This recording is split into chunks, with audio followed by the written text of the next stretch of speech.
Welcome to the Simply Safe Dividends channel. I'm Brian Bollinger. Dividend stocks can be a great way to generate reliable passive income in retirement, but not all high yielders are created equal.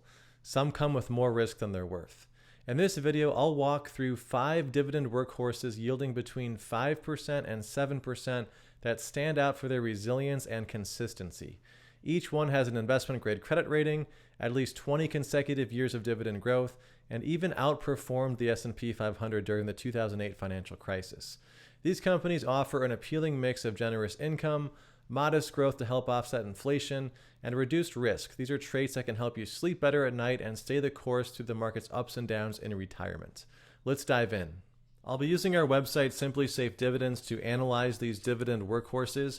If you'd like to use our site as well, I'll leave a link to our free trial in the description below. There's no credit card required or anything like that. All right, I'm going to hop into our stock screener here, which has about 900 of America's most popular and highest yielding dividend stocks. First, we're going to require these companies to have raised their dividends every year for at least 20 consecutive years, which brings the list down to under 200 matches. We're also requiring an investment-grade credit rating, so that's a BBB- or higher rating from S&P. We're down to 129 matches. We're also looking for stocks that outperformed the S&P 500 during the 2008 financial crisis when it declined by 55%. That's 82 matches. And then last but not least, dividend yields of at least 5%. That brings us down to just 10 matches for this dividend workhorse criteria set that I came up with. And I took a look at these 10 companies and tried to rule out the ones that I felt had shakier long-term growth prospects, like Best Buy. Consumer electronics retail is very challenging. Flowers Foods, being in the packaged bread industry, is a very mature category as well. So I tried to focus the list on those that seem to have the clearest paths to at least modest long-term growth. First up is Avista, ticker symbol AVA, with a dividend yield of 5.2%. Avista is a regulated electric and gas utility company that generates over 90% of its revenue from operations in eastern Washington and northern Idaho. The company's roots trace back to the late 1800s, but despite its age, this is still a fairly small company with a market cap of $3 billion. Avista's dividend has grown by about 3 to 4% per year on average over the last decade, but this has been an extremely reliable dividend payer. I went back into the archives, and since 1950, Avista has only cut its dividend once, in late 1998, when a new CEO had taken over and wanted to retain more profit to fund his ambitious growth plans, which of course didn't quite pan out, but the cut didn't reflect any fundamental weakness at the company. So Avista has been a very reliable income stock for many, many decades. The pace of dividend growth, though, is likely to remain slow in the near term. Avista's payout ratio has sat in the low 80s, which is above the typical level you see in the utility sector. Management would like to get that back down to 65 to 75%, which I think could happen by 2027, at which point the dividend could see a bit of a pickup in its growth rate if all goes well, closer to maybe 4 or 5% type of rates per year. The company's earnings as a fully regulated utility have been very stable, basically flat to up over the past decade. Avista does trade at about a 25% discount to the utility sector from a P/E ratio perspective. That reflects, I think, the company's smaller size and lower growth rate. In those areas that it operates in, again, Washington and Idaho, regulators give the company an allowed return on its investments that's about equal with many of its utility peers, but its projects are typically spread over more years to try and keep the customer rates lower. And there's not really a big demographic tailwind from a data center boom or population growth compared to some areas like the Sun Belt or the Midwest. Avista, some investors would look at this too and worry about wildfire risk. I don't think that's as big of a concern as you think about with California utilities. Avista's biggest wildfire cost has been $21 million, which was fully insured and covered. And the company has taken some proactive steps to further reduce this risk in the future. It's been swapping out wood transmission poles with steel poles. It has a new emergency shutoff program that allows it to proactively turn off power if conditions are dry and windy and prone to greater wildfire risk. So I don't think it's a really big concern for the company overall. If investors are comfortable with a somewhat slower growing utility that could see growth pick up a little bit in the next few years, getting a safe yield with a triple B credit rating and a safe dividend safety score from us. Vista checks all those boxes and could be one to dig deeper on. NNN REIT offers a dividend yield of 5.7% and is a real estate investment trust with over 3,600 mostly single-tenant freestanding properties across the United States that are leased to more than 400 tenants operating in nearly 40 different industries. NNN is a moniker for a triple net lease. These leases put the tenant on the hook for property insurance, taxes, and maintenance costs, giving NNN higher margins and cleaner cash flow while letting the tenant remain in control of how the property looks. These leases also have long terms, so NNN will typically sign a 15 to 20-year lease out of the gate with a new tenant. Across the entire portfolio, there's a weighted average remaining lease term of roughly 10 years. So the company has great visibility into its cash flow stream going pretty far out into the future. No industry exceeds roughly 18% of NNN's total rent. And a lot of these biggest exposures like mechanics, convenience stores, restaurants, these are industries that are more resistant to the online shopping trend and have more staying power. But also by focusing on these single tenant properties kind of located by popular intersections, it's easier for NNN to swap out tenants if they decide to close up or go out of business and replace them with a new tenant that can begin paying rent from that location. You don't have some of the risks of finding a new anchor tenant like you do with malls, strip centers, other types of retail REITs. Now, looking at the company's fundamentals here, we can see that NNN has delivered very stable and growing AFFO per share, which is similar to free cash flow per share for a REIT over the last decade, kind of growing at a low to mid-single digit pace over that time, with the company's payout ratio sitting around 70%, which is a very healthy level for REITs. That has supported a similar pace of dividend growth over the last decade, kind of averaging 2 to 3%. The company's 35-year dividend growth streak is also the third longest streak in the real estate sector, which is pretty impressive.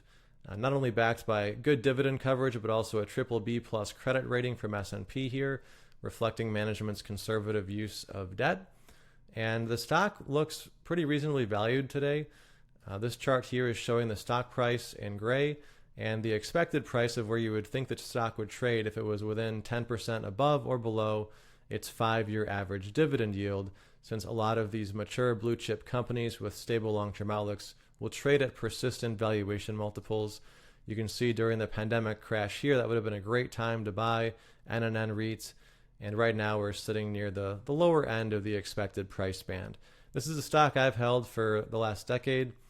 It's not the fastest grower, but it's very consistent. In fact, over the last 10 years, it's been able to expand its property portfolio by roughly 50%. And it gives you a nice yield near 6% with pretty predictable 3% or so dividend growth each year. The next dividend workhorse is Enbridge, ticker symbol ENB, with a 5.9% dividend yield. Enbridge is a Canadian midstream giant with tens of thousands of miles of oil and gas pipelines here in purple and blue running across North America, helping energy producers get their oil, gas, liquids from production basins downstream to the markets that require them. The company also owns a number of storage facilities, processing plants, terminals. That part of the business accounts for about 75% of the company's cash flow. Enbridge also made a big acquisition a couple of years ago to get into the regulated gas utility business, buying 3 utilities from Dominion Energy. Those are the gold areas on this map here, those service territories. All of these businesses are extremely predictable. So Enbridge has, for 19 straight years, achieved the financial guidance that management has set out, despite all sorts of things happening in energy price markets, COVID, inflation, interest rates, financial crisis. None of that stopped the company from achieving guidance, and that reflects its very strong business mix. 98% of the company's EBITDA is coming from businesses that have long-term contracts or are highly regulated and very predictable. That reduces the company's direct exposure to basically zero to commodity prices. It's also working with almost all customers who have investment-grade credit ratings, and all of this results in a triple B plus credit rating for the company itself. Now, I did mention earlier Enbridge is a Canadian company, so if you are a U.S. investor, be aware that there is a withholding tax. It should not be withheld, though, if you own the stock in retirement accounts like an IRA. Just make sure you check with your broker that the proper paperwork is filed. It likely is. Otherwise, this is a company that pays a 1099 tax form. There are no K1s. It's not an MLP. Now, going to the dividend history, Enbridge, despite being in the energy space, which is cyclical and volatile, the company has paid safe dividends for over 70 straight years. The dividend has grown for about 30 consecutive years, including a 3% raise last December. While that might not sound like the most exciting growth rate, it's expected to improve. So a number of large investments and projects are coming online in the next couple of years, so management sees the dividend growth rate jumping up to 5% per year beyond 2026, which makes Enbridge a pretty appealing combination of current income and growth. Taking a quick look at the financials, a lot of midstream companies look at what's called distributable cash flow instead of earnings. It's similar to free cash flow for pipeline businesses. And the payout ratio, the DCF payout ratio for Enbridge is right in the middle of management's 60 to 70% target. So the dividend is very nicely covered. That cash flow has grown like clockwork over the past decade, again reflecting the appeal of Enbridge's largely fee-based contracted business model. And the company's balance sheet remains in good shape. Leverage is near its lowest level in a decade, even though the company made that acquisition from Dominion Energy to get into the gas utility space. So Enbridge, if you're willing to own a Canadian company in your portfolio, it does offer a pretty appealing combination of income and growth. The stock has done quite well. I think there's more enthusiasm about natural gas, especially with energy demand increasing a lot now with data centers coming on. The stock is trading a little bit above its expected price range here based on the stock's 5-year average price to DCF ratio. So maybe not the best time to buy it, but this is a great business that seems to have a long runway to just keep generating lots of cash and returning much of it to shareholders. Next up is Realty Income, ticker symbol O, offering a 5.6% dividend yield. Realty Income is a humongous real estate investment trust that has more than 5 times as much revenue as NNN REIT, which we reviewed earlier. These two companies are definitely similar.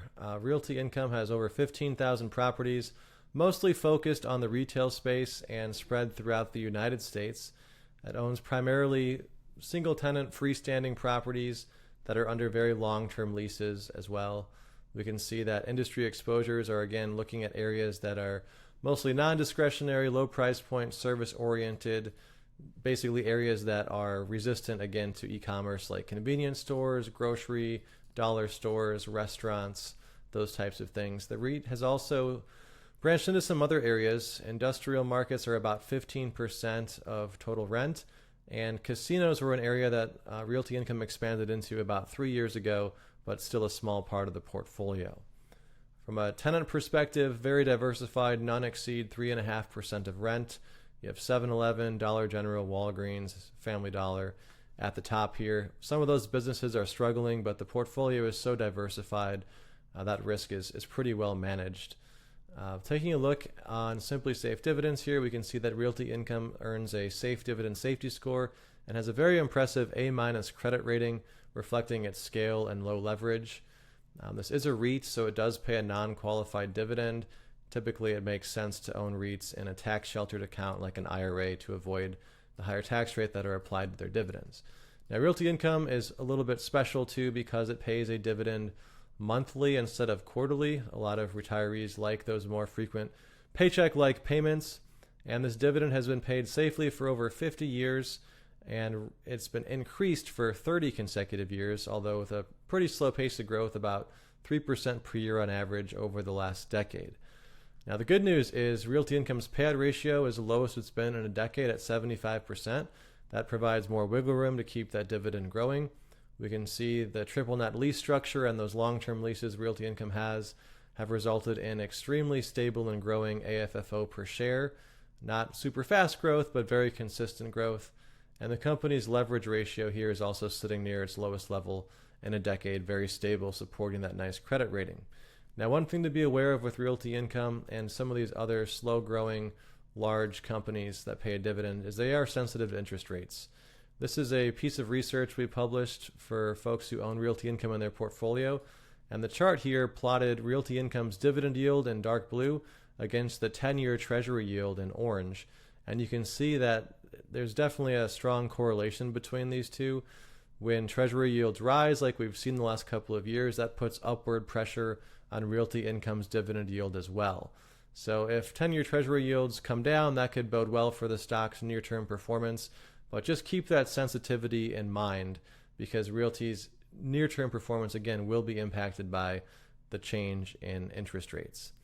But for those investors who are looking longer term, getting a 5.6% yield paid monthly, that's very safe, with likely 3% type of growth continuing, is not a bad proposition for risk-averse investors. Last but not least is Enterprise Products Partners, ticker symbol EPD, clocking in with a 7% dividend yield. Enterprise Products is another midstream services giant based in the U.S. with over 50,000 miles of pipelines, storage tanks, docks, processing plants, fractionators, basically all of the infrastructure needed to get raw fossil fuels from producers' wellheads to the end consumer in a ready-to-use state. The company focuses on making predictable fee income each step of the way. Looking at its natural gas liquids business, it's going to help at the wellhead by processing these byproducts out of the natural gas that comes up, moving them via pipeline through the fractionators it has, storing them, and then moving them to their next destination, which could be a petrochemical plant that turns these byproducts of gas into things like fuel and plastics, to wholesale markets, or even through its own marine terminals to get them further downstream. Now, compared to Enbridge, Enterprise Products Partners generates almost 90% of its cash flow from liquids, which with an emphasis on natural gas liquids. Oil is smaller, under 20% of cash flow, kind of similar to its natural gas pipelines business and petrochemicals services as well. But like Enbridge, this is a business that focuses on long-term contracts, take-or-pay agreements, business mix that reduces significantly its direct exposure to commodity prices. So over the last 20 years, we can see here the cash flow per share, these blue bars, has been quite stable throughout otherwise volatile times like the financial crisis, the oil price collapse, the pandemic. And hopping on to Simply Safe Dividends here, the company has been able to pay a higher distribution every year for over 25 straight years, which is pretty remarkable for an energy company. Now, this is an MLP, a master limited partnership, so note that Enbridge does issue a K-1 instead of a 1099 form. Some investors like to avoid those forms. They're usually not too big of a hassle to enter in tax software like TurboTax, but MLPs can trigger tax liabilities in tax-sheltered accounts, so they're usually better off held in a taxable account instead of an IRA. Now, taking a look at EPD's fundamentals, this company does earn an A- credit rating, which is the highest you'll find in the midstream space. That reflects EPD's low leverage ratio near 3, which is, again, its lowest level in a decade as well. So very financially conservative here. The payout ratio is also low at about 56% in the year ahead expected. That's compared to Enbridge, closer to 65%. So the business generates great cash flow and is retaining a lot of it, and that cash flow has steadily grown over time and seems like a good bet to continue, assuming demand for fossil fuels continues, which it looks like we're going to need a lot more energy supply in the years ahead if AI turns out to be as good as the market thinks. From a valuation perspective, EPD stock is kind of at the top end of its expected price range based on the company's 5-year average dividend yield. So not necessarily a bargain, but a very safe 7% yield that I think is a very good bet to keep giving kind of 3 to 4% annual growth as well, making it a pretty interesting workhorse to consider. If you've been investing for dividends for long, you've probably heard of some of these workhorses and maybe even own a handful of them in your own portfolio. The reality is there just aren't that many of these stocks that yield 5% plus, but also have pretty conservative risk profiles marked by rising dividends, strong balance sheets, good recession performance. So it's not necessarily a bad thing. I hope this video still gave you some reassurance or confidence in your strategy and maybe even a few new ideas too. I appreciate you watching, and I hope to catch you next time.